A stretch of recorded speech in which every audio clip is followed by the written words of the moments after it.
I want to keep my remarks brief because you all are out here to enjoy the afternoon. But I know that we all share some common values, and that's what pulls us all together.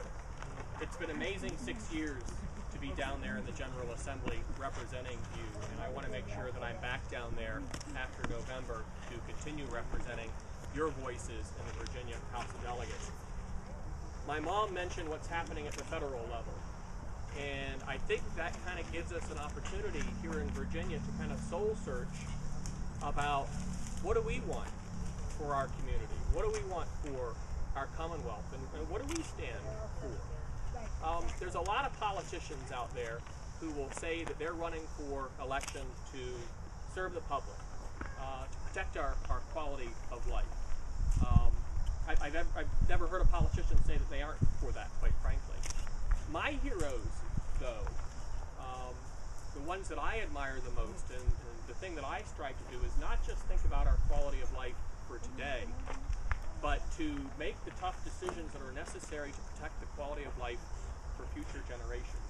And I think that is at the core of the debate that's happening in Washington. Whether we live for the here and now, or do we do what is necessary in order to make sure that our children and grandchildren have the things that we've enjoyed, that we build upon and invest on the successes that we've had, and that we take pride in doing that. And I look back through history and I look at, who are the folks that really have stood out? Who are my heroes?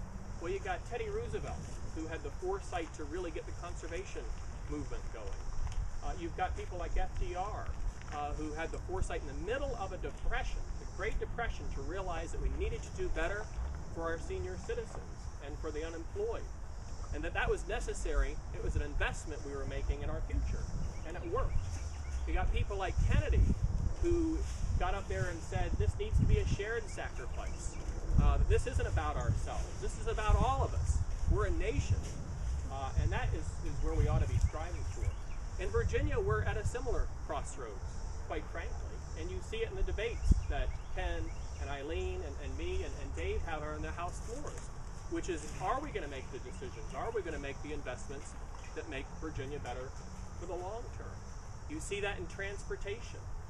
You see it in education. And there are lots of people down in the General Assembly who would love to see nothing more than to tear apart our system of public education.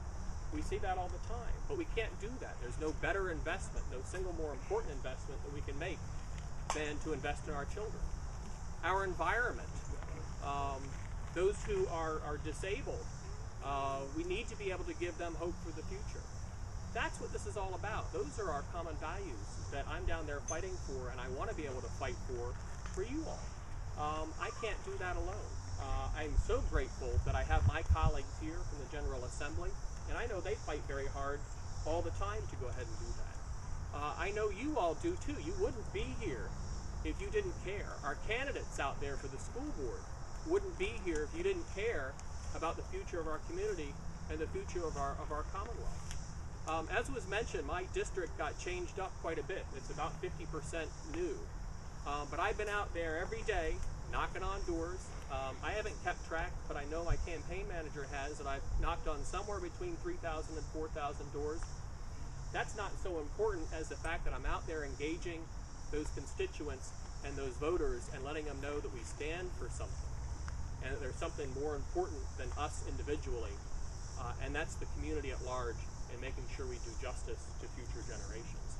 I appreciate very, very much your support. I can't do this alone.